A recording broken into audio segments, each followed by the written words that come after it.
मी दिव्या हुरकट साम संजीवनी या विशेष कार्यक्रमात तुम्हा सगळ्यांचं स्वागत। आज आपण चर्चा करणार आहोत पुरुष वंध्यत्व कारणे आणि उपचार या विषयावर आणि आपल्याला मार्गदर्शन करणार आहेत प्रोजेनेसिस फर्टिलिटी सेंटरचे वंध्यत्व निवारण तज्ञ डॉक्टर नरहरी मळगावकर, डॉक्टर शिवानंद साखरे आणि डॉक्टर रुपाली तांबे। तुम्हा तिघांचंही कार्यक्रमात खूप खूप स्वागत आहे। चर्चेला सुरुवात करायची आहे, मात्र त्याआधी डॉक्टरांची थोडक्यात ओळख करून घेऊयात। प्रोजेनेसिस फर्टिलिटी सेंटर वंध्यत्वावर उपचारासाठी एक विश्वसनीय हॉस्पिटल असून येथे यशस्वी वंध्यत्व उपचारासाठी अनेक अत्याधुनिक उपचार पद्धती उपलब्ध आहेत। मागील 7 वर्षात अपत्य प्राप्तीसाठी प्रयत्न करणाऱ्या जोडप्यांच्या आयुष्यात प्रोजेनेसिस फर्टिलिटी सेंटरने नवचैतन्य निर्माण केले आहे। प्रोजेनेसिसला असिस्टेड रिप्रोडक्टिव्ह टेक्नॉलॉजीमधील उत्कृष्ट कामगिरीबद्दल आतापर्यंत 4 आंतरराष्ट्रीय पुरस्कारांनी देखील सन्मानित करण्यात आले आहे।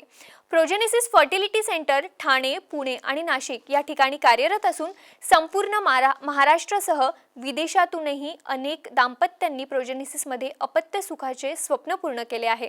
Blastocyst transfer, laser assisted hatching, IVF, ICSI, IPSI, PICSI इत्यादी आधुनिक उपचार पद्धतीच्या सहाय्याने प्रोजेनेसिस फर्टिलिटी सेंटर येथे वारंवार IVF, IUI, अपयशी होणे, गर्भ न रुजणे, PCOD, endometriosis, low AMH, fallopian tube block असणे, पाळी बंद झाल्यानंतर गर्भधारणा, पुरुष वंध्यत्व अशा अनेक वंध्यत्वाच्या समस्येवर प्रोजेनेसिस येथे यशस्वी उपचार केले जातात।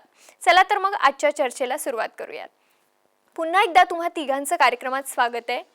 नरहरी सर, माझा पहिला प्रश्न तुम्हाला आहे। आपण वंध्यत्वाबद्दल बोलत असतो, स्त्री वंध्यत्वाबद्दल आपण खास करून बोलतो, IVF उपचाराबद्दल आपण बोलतो। आज आपला विषय आहे पुरुष वंध्यत्व। तर पुरुष वंध्यत्व म्हणजे नेमकं काय आहे आणि भारतात नेमकं पुरुष वंध्यत्वाचं प्रमाण किती आहे? नक्की आपण जेव्हा पुरुष वंध्यत्व हे फार बऱ्यापैकी वाढत आहे. सो पहिली गोष्ट वंध्यत्व म्हणजे काय हे माहित असणं आपल्याला गरजेचं आहे. जेव्हा हसबंड आणि वाईफ दोघं एकत्र राहून त्यांना 1 वर्षापर्यंत अपत्य प्राप्ती होत नसेल, रेग्युलर रिलेशन होत नाही, तर त्याला आपण वंध्यत्व म्हणतो. आणि वंध्यत्वाच्या कारणासाठी जिथे पुरुष जबाबदार असतो त्याला आपण पुरुष वंध्यत्व आपण असं म्हणतो. सो ह्या कंडिशनमध्ये जेव्हा बघतो तर आजकाल वंध्यत्व म्हटलं तर स्त्रियांना हा जास्त ब्लेम केलं जातं. पण 30 ते 35% वंध्यत्व हे पुरुषांमुळे येतं. सो आपल्याला त्याच्यामध्ये बघितलं तर नक्की काय कारणं असतात? तर बऱ्याच वेळा बघतो तर शुक्राणूमध्ये प्रॉब्लेम असतील, त्याची संख्या कमी असेल किंवा त्याच्या बनावटीमध्ये प्रॉब्लेम असेल, त्याची मॉर्फोलॉजी ॲबनॉर्मल असेल किंवा त्याची हालचाल कमी असेल किंवा त्याच्यामध्ये फंक्शनल कॅपॅसिटी कमी असेल किंवा DNA फ्रॅगमेंटेशन असेल, बऱ्याच वेळा सर्व्हायव्हलमध्ये प्रॉब्लेम असतो. सो ह्या वेगवेगळ्या शुक्राणूच्या प्रॉब्लेममुळे पुरुष वंध्यत्व येऊ शकतं. त्याच प्रकारे काही पुरुषांमध्ये शुक्राणू बिलकुल नसतात, त्याला आपण अजुस्पर्मिया असं म्हणतो. तर त्या कारणामुळे पण पुरुष वंध्यत्व येऊ शकतो. आणि काही कारणामुळे प्रेग्नन्सी न राहण्याचं एक कारण असतं इरेक्टाईल डिस्फंक्शन, जिथं जे लिंग असतं त्याला ताठता नसल्यामुळेही पुरुष वंध्यत्व येऊ शकतं. सो ह्या वेगवेगळ्या प्रकारचे जे प्रॉब्लेम्स आहेत त्याच्यामुळे पुरुष वंध्यत्व बघायला मिळतो आणि हे फार मोठ्या प्रमाणात आजकाल आपण बघतो तर वाढताना आपल्याला दिसतंय। अगदी नरहरी सर। शिवानंद सर, मी तुमच्याकडे येते। आता जसं नरहरी सरांनी सांगितलं की खूप वाढताना पुरुष वंध्यत्व आपल्याला दिसतोय, तर याची नेमकी कारणं काय असतात? कशामुळे हे एवढं वाढत चाललंय? मी याच्यासाठी सांगू इच्छितो की बदलती जी आपली जीवनशैली आहे त्याच्यामुळे हे सगळे प्रॉब्लेम्स वाढत आहे। बदलती जीवनशैलीमध्ये आपण बघितलं तर कामाचा जो तणाव असतो किंवा स्ट्रेस असतं किंवा अनियमित जेवण असेल किंवा जेवणामध्ये जे अन्नपदार्थ त्याच्यामध्ये कुठेतरी भेसळ असेल किंवा आपलं जेवणामध्ये जंक फूड्स, कोल्ड ड्रिंक्स याचं प्रमाण खूप वाढत चाललेलं आहे। त्याच्यानंतर लॅक ऑफ एक्सरसाइज, वजन वाढणे आणि एक्सरसाइजचं प्रमाण खूप कमी असतं, हे पण त्याचं वन ऑफ द रिझन आहे। त्याच्यानंतर पुरुषांमध्ये आपण बघतो की व्यसनाचं प्रमाण पण खूप वाढत चाललंय, जसं मद्यपान असेल, धूम्रपान असेल किंवा आपण पाणी किंवा हवा प्रदूषण याच्यामध्ये आपण बघतो की सध्या केमिकल्स, लीड्स, पेस्टिसाइड्स हे सगळे जे विषारी पदार्थ आहेत ते आपल्याला हवा आणि पाण्यामध्ये भरपूर प्रमाणात दिसतात। त्याच्यानंतर एक्सरे आणि त्याचे रेडिएशन असतील किंवा मोबाईल असेल, टॉवरचे रेडिएशन असतील, हे सगळे पण याच्यासाठी कारणीभूत आहेत। त्याच्यानंतर काही सिस्टमिक आजार असतील, जसे हॉर्मोनल प्रॉब्लेम्स असतील, शुगर प्रॉब्लेम असेल, ब्लड प्रेशरचा प्रॉब्लेम असेल किंवा पूर्वी काही तुम्हाला लहानपणी गालगुंड किंवा TB असा आजार झाला असेल किंवा अंडकोशाभोवती कुठेतरी इंजुरी किंवा मार लागलेला असेल किंवा काही जेनेटिक प्रॉब्लेम असतील, तर असे बरेच कारणामुळे पुरुष वंध्यत्व होतं। अगदी। डॉक्टर रुपाली, पुरुष वंध्यत्व काय कारणांमुळे होतो हे आपण सरांकडनं जाणून घेतलं, मात्र याची निदान काय असू शकतात हे आम्हाला तुमच्याकडनं जाणून घ्यायचंय। पुरुष वंध्यत्वात निदानासाठी बऱ्याच गोष्टी आपल्याला हिस्ट्रीतून कळतात. पण एक बेसिक टेस्ट जी मस्ट आहे ती म्हणजे semen analysis, sperm function test आणि स्पर्म सर्व्हायव्हल टेस्ट. त्याच्यामध्ये आपल्याला कळतं की शुक्राणूंची बनावट कशी आहे, संख्या किती आहे, गती किती आहे, किती शुक्राणू जिवंत आहेत, किती मृत पावलेले आहेत आणि हे शुक्राणू over a period of time जिवंत राहतात की नाही राहत हे आपल्याला कळतं. काही केसेसमध्ये आपल्याला डीएनए फ्रॅगमेंटेशन अशी एक ऍडव्हान्स टेस्ट पण करावी लागते. आणि काही पेशंट असतात जिथे धातूमध्ये अजिबातच शुक्राणू नाहीये, अशा स्पेशल केसेसमध्ये आपल्याला काही हार्मोनल टेस्ट जसं एफएसएच, टेस्टोस्टेरॉन असं करावं लागतं. पण मेनली सीमेन एनालिसिस हे मस्ट आहे निदानासाठी. अगदी डॉक्टर रुपाली. नरहरी सर, मी तुमच्याकडे येते. पुरुष वंध्यत्वावर नेमकी काय काय निदान जे आहेत किंवा काय काय उपचार जे आहेत जे उपलब्ध आहेत आणि प्रोजेनिसिसमध्ये काही वेगळे उपचार यावर उपलब्ध आहेत का? नक्की आपण जेव्हा बघतो का पुरुष वंध्यत्वाचं प्रमाण आता आपण बघतोय डे बाय डे फार वाढताना आपल्याला दिसतं आहे. तर याच प्रकारे त्याच्यामध्ये जे उपचार आहे, तर तेही प्रमाणे जास्त चांगले ॲडव्हान्स उपचार आपल्याला बघायला मिळतात आणि मी सांगू इच्छितो प्रोजेनेसिसमध्ये आपल्याकडे सर्व ॲडव्हान्स बेसिक सर्व उपचार जे पुरुष वंध्यत्वासाठी गरजेचे आहेत ते सर्व अवेलेबल आहे. पण बेसिक पासून जर आपण सुरुवात केलं तर उपचार काय अवेलेबल आहे? तर बेसिक गोष्टीमध्ये जर बघितलं तर सगळ्यात महत्त्वाचं बघितलं तर लाईफस्टाईल मॉडिफिकेशन हा फार महत्त्वाचा उपचार पुरुष वंध्यत्वामध्ये अवेलेबल असतो. तर ज्याच्यामध्ये जसं ऑलरेडी सरांनी सांगितलं की याच्यामध्ये काय-काय कारणामुळे वंध्यत्व येऊ शकतो, तर ते आपण मॉडिफाय करणं फार गरजेचं असतं. जसं ॲडिक्शन असेल तर ते क्विट करणं ते सगळ्यात महत्त्वाचं आहे किंवा ओबेसिटी असेल तर वजन कमी करणं, वेट रिडक्शन तो एक पार्ट महत्त्वाचा आहे किंवा स्ट्रेसफुल लाईफस्टाईल असेल तर त्याला कुठेतरी प्रॉपर पद्धतीने हँडल करणं. सो किंवा ज्या आपल्याला जे खाण्याचे पदार्थ झालं किंवा बाकीच्या गोष्टी झाल्या ज्यातून जे कंटॅमिनेशन असतं किंवा पेस्टिसाइड्स असतात ते कुठेतरी आपल्याला कंट्रोल करणं गरजेचं असतं. तर हा एक फार महत्त्वाचा पार्ट झाला लाईफस्टाईल मॉडिफिकेशन. तर लाईफस्टाईल काही काही काही तांत्रिक कारणामुळे नरहरी सरांचा संपर्क आपल्यासोबत तुटला आहे. मात्र शिवानंद सर आपल्यासोबत आहेत. सर, तुम्ही जेव्हा आता सांगितलं, कारणे सांगितली पुरुष वंध्यत्वाची, तेव्हा तुम्ही एक उल्लेख केला आणि तो म्हणजे की बदलते जीवनशैलीमुळे हे होत आहे. तर नेमकी जी ही जीवनशैली बदलत चालली आहे त्यात काय असणं अपेक्षित आहे? कशा प्रकारे आपली जीवनशैली असणं अपेक्षित आहे आपल्याला?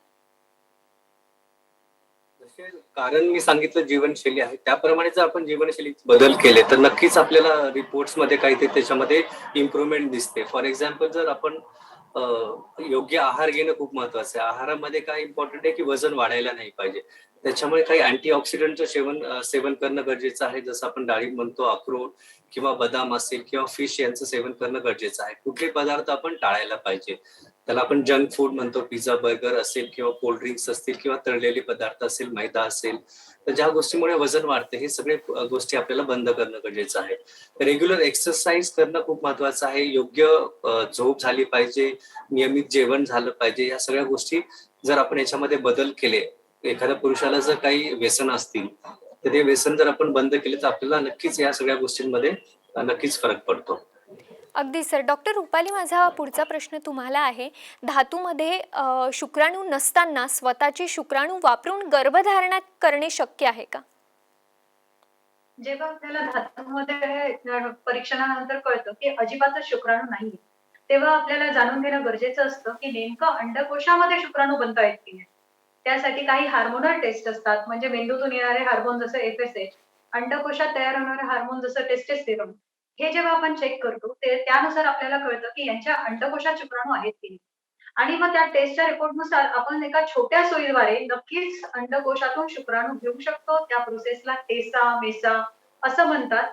आणि ह्या प्रोसेसद्वारे त्या पेशंटचे शुक्राणू वापरून आपण नक्कीच त्यांना गर्भधारणा देऊ शकतो. अगदी मॅम. नरहरी सर, माझा प्रश्न तुम्हाला आहे.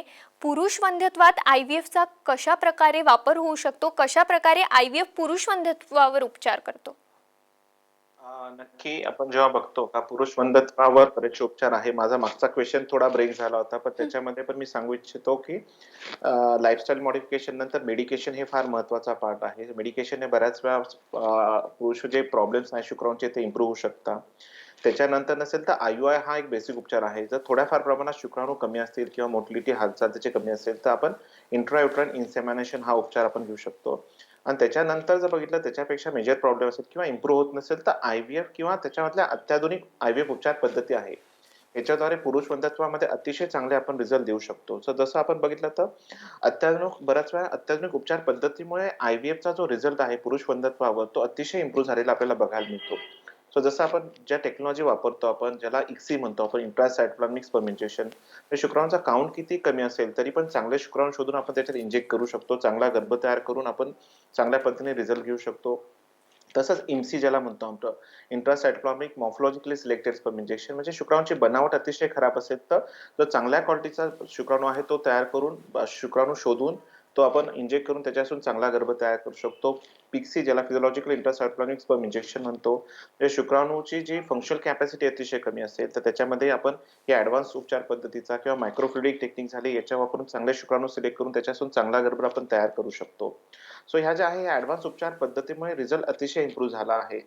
तसं काही गोष्टीत आपण बघितलं डॉक्टर रुपालींनी पण सांगितलं का अजूस्पर्मिया शुक्राणू नसता अशा कंडिशनमध्ये पण स्पर्म रिट्रायव्हल टेक्निक्स आहे. सो असे जे जेंट्स आहे असे हे जेंट्स पण नक्की आई बाबा होऊ शकतात. का त्याच्यामध्ये अंडकोशातून आपण टिसा, पिसा किंवा मायक्रो टिसा जी टेक्निक आहे त्याच्याद्वारे चांगले शुक्राणू काढून त्याच्यापासून आपण गर्भ तयार करून आपण अपत्यप्राप्तीचं सुख त्या कपल्सला नक्की देऊ शकतो. याच्या व्यतिरिक्त बघितलं तर ॲडव्हान्स उपचार पद्धतीमध्ये क्रायोप्रिझर्वेशन म्हणजे शुक्राणू गोठवून ठेवणं. सो कधी-कधी शुक्राणूमध्ये व्हेरिएशन फार असतं तर शुक्राणू जर कमी असतील तर त्यावेळी आपण त्यांना चांगले शुक्राणू जर मिळालेत आपल्याला ते आपण गोठवून ठेवू शकतो. म्हणजे पुढे शुक्राणू कमी जास्त झाले पण त्याचा आपल्याला फरक पडत नाही. तर सेकंड टिसा जे केलं असतं शुक्राणू अंडकोशातून काढले तर ते पण गोठवून आपण त्याचा वापर गर्भ तयार करण्यासाठी करू शकतो. आणि प्रिव्हेंटिव्ह मेडिसिन ज्याला सगळ्यात महत्त्वाचं आपण म्हणतो. सो क्रायोप्रिझर्वेशन शुक्राणू गोठवून ठेवणं. सो एखादा जे जेंट्स आहे त्याला समजा कॅन्सरचा प्रॉब्लेम असेल टेस्टिसच्या आणि त्याच्यासाठी ते टेस्टिस काढायची गरज असेल किंवा त्याला केमो रेडिओथेरपी द्यायची गरज असेल. सो अशा कंडिशनमध्ये त्याला पुढच्या लाईफसाठी शुक्राणू बिलकुल मिळत नाही आणि त्याच्यामुळे अपत्यप्राप्ती होऊ शकत नाही. तर असे जे पुरुष आहेत त्यांचे आपण शुक्राणू गोठवून ठेवू शकतो आणि त्यांच्या त्या ट्रीटमेंट नंतरही त्यांना अपत्यप्राप्तीचं आपण सुख देऊ शकतो. तर ह्या ॲडव्हान्स ज्या उपचार पद्धती आहे याच्याद्वारे आपण बघतो का रिझल्ट जे आहे ते अतिशय इम्प्रूव्ह झालेले आपल्याला बघायला मिळतात. अगदी सर. तर खूप छान असं मार्गदर्शन डॉक्टर रुपाली तांबे, डॉक्टर नरहरी मळगावकर आणि डॉक्टर शिवानंद साखरे आपल्याला करत आहेत.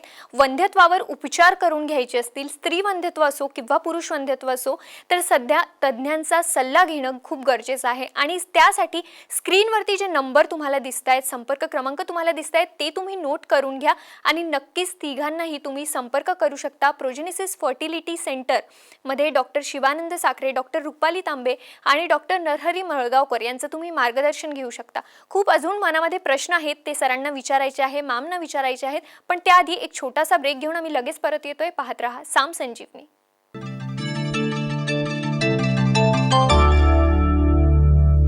ब्रेकनंतर साम संजीवनीमध्ये तुम्हा सगळ्यांचं पुन्हा एकदा स्वागत. पुरुष वंध्यत्व, कारणे आणि उपचार या विषयावर आज आपण चर्चा करतोय आणि आपल्याला मार्गदर्शन करतायत डॉक्टर नरहरी मळगावकर, डॉक्टर रुपाली तांबे आणि डॉक्टर शिवानंद साखरे. डॉक्टर शिवानंद, मला तुमच्याकडे यायचं आहे. खरं तर एक खूप महत्त्वाचा प्रश्न जो माझ्या मनात आहे तो म्हणजे की पुरुष वंध्यत्वाच्या उपचारासाठी एक प्रॉपर सेंटर निवडणं किती महत्त्वाचं आहे? सगळ्यात महत्वाचं आहे कारण की याच्यामध्ये आपण बघतो की पुरुषांचे जेव्हा टेस्ट केले जातात हे रुटीन पॅथॉलॉजी लॅबमध्ये केले जातात तिथे एवढ्या डिटेलमध्ये त्याचे रिपोर्ट्स मिळत नाही आपल्याला. जर एखाद्या चांगल्या सेंटरला जर गेलं तर तुम्ही डिटेलमध्ये शुक्राणूचे रिपोर्ट्स करू शकता. त्याच्यानंतर काही हॉर्मोन टेस्ट असतील ऍडव्हान्स लागणारे किंवा जेनेटिक टेस्ट जसं कॅरिओटायपिंग ह्या सगळ्या गोष्टी तिथे आपल्याला मिळू शकतात. त्याच्या आधारे आपण योग्य ट्रीटमेंट काय ते आपण ठरवू शकतो. असं नाहीये की काही पेशंट्समध्ये खूप जास्त प्रमाणात प्रॉब्लेम आहे आणि आपण काहीतरी सिम्पल ट्रीटमेंट देतोय. जर प्रॉब्लेम मोठा असेल तर त्याप्रमाणे आपल्याला ऍडव्हान्स ट्रीटमेंट देणं गरजेचं असतं. त्याच्यामध्ये सरांनी आणि रुपाली मॅडमने पण सांगितलं होतं की ICSI, IMSI, PICSI किंवा काही पेशंटमध्ये टिसा, मायक्रो टिसे या सगळ्या गोष्टी ऍडव्हान्स टेक्निक तिथे असणं गरजेचं आहे.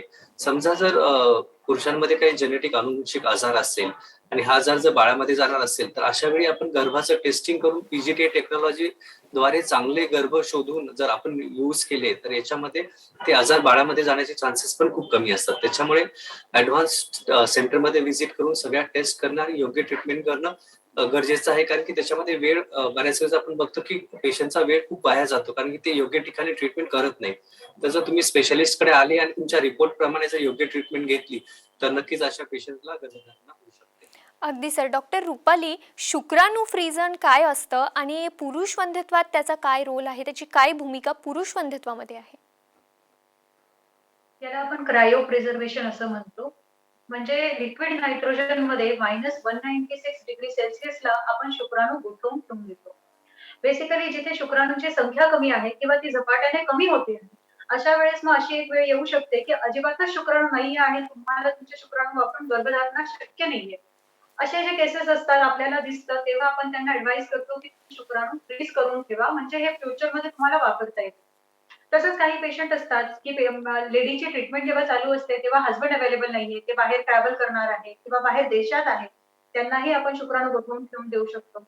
काही कॅन्सर पेशंट असतात जिथे त्यांना किमोथेरपी, रेडिएशन किंवा सर्जरी लागणार आहे अंडकोशावर. मग अशा पेशंटला ट्रीटमेंट सुरू होण्यापूर्वी आपण शुक्राणू फ्रीज करायला सांगतो. तसं टेसा म्हणजे जसं अंडकोशातून घेतलेले शुक्राणू जे असतात, ते आपण सतत नेहमी ती प्रोसिजर नाही करू शकत. मग असे शुक्राणू आपण स्टोअर करून ठेवतो. तसंच एक क्रायो प्रिझर्वेशन बॅकअप सॅम्पल म्हणून पण आपण ठेवतो, म्हणजे पेशंटची आयव्हीएफ प्रक्रिया सुरू असताना हसबंड जर सॅम्पल नाही देऊ शकले, तर मग आपल्याकडे एक बॅकअप सॅम्पल असतं. तर अशा प्रकारे पुरुष वंध्यत्वात क्रायो प्रिझर्वेशनचा रोल. अगदी डॉक्टर नरहरी मळगावकर, मी तुमच्याकडे येते. खरं तर आत्ता तुम्ही सांगताना सांगितलं की प्रोजेनेसिस फर्टिलिटी सेंटरमध्ये सगळ्या आधुनिक सुविधा उपलब्ध आहेत. ते ठाणे असो, नाशिक असो किंवा पुणे असो, तर कोणत्या आधुनिक सुविधा येथे उपलब्ध आहेत ते आम्हाला सांगाल? नक्की. ते जेव्हा आपण बघतो का कोणत्याही गोष्टीचा चांगला रिझल्ट हवा असेल आपल्याला, तर त्याच्यासाठी आपल्याला योग्य पद्धतीने ट्रीटमेंट करणं फार गरजेचं आहे आणि त्या ट्रीटमेंट करण्यासाठी आपल्याला सर्वात महत्त्वाचं म्हणजे एका छताखाली सर्व ॲडव्हान्स उपचार पद्धती अवेलेबल असणं गरजेचं आहे. तर प्रोजेनेसिस फर्टिलिटी सेंटर त्यापैकीच एक सेंटर आहे का ज्याच्यामध्ये सर्व अत्याधुनिक उपचार पद्धती पुरुष वंध्यत्वासाठी, स्त्री वंध्यत्वासाठी अवेलेबल आहे. तसंच अंडर वन रूफ आपण जे म्हणतो तर ॲडव्हान्स टेक्नॉलॉजी बरोबर इन्फ्रास्ट्रक्चर आहे, मॉड्युलर लॅब्स आहे. त्याबरोबरच एकदा आपण म्हणतो जे तज्ञ आणि अनुभवी डॉक्टर्स पण इथे आहे. सो हे फार महत्त्वाचं असतं. अल्टिमेटली टीम ही सगळ्यात महत्त्वाची असते. म्हणजे आपल्याकडे देशातूनच नाही, विदेशातूनही बरेच कपल येतात आणि मल्टिपल आय-व्ही-एफ फेल्युअर झालेले कपल्स आपल्याकडे सर्वात जास्त असतात. तर बेसिकली आल्यानंतर त्या कपलचं प्रॉपर इव्हॅल्युएशन, ज्याला आपण अचूक निदान म्हणतो, ते करणं फार महत्त्वाचं आहे. त्याच्यासाठी जे लागणाऱ्या डायग्नोस्टिक टेस्ट आहेत, त्या सगळ्या एका छताखाली प्रोजेनेसिसमध्ये अवेलेबल आहे.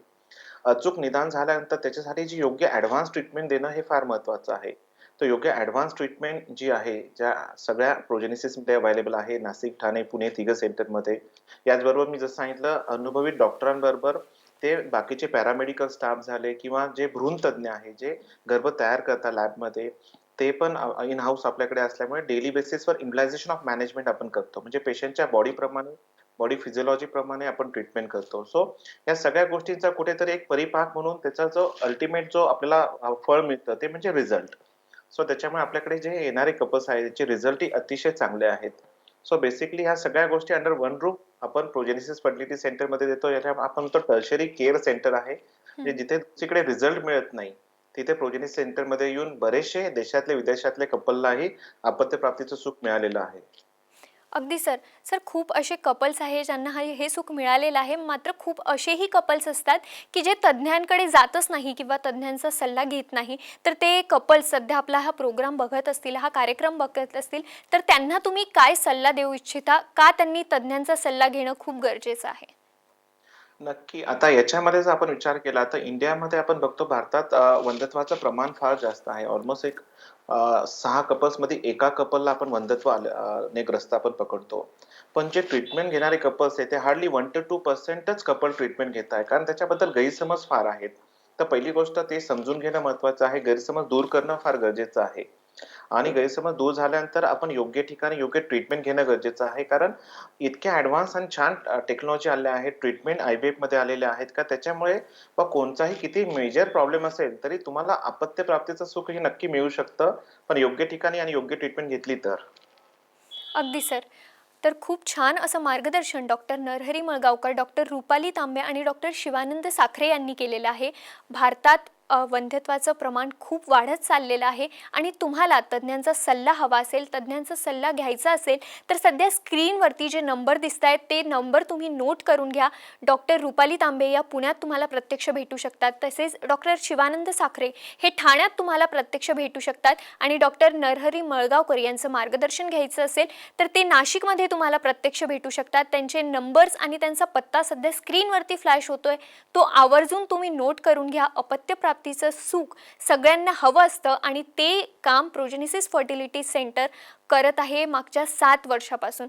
डॉक्टर नरहरी, डॉक्टर रुपाली आणि डॉक्टर शिवानंद, तुम्ही इथे आलात. खूप छान असं मार्गदर्शन आम्हाला केलं, त्यासाठी खूप खूप धन्यवाद.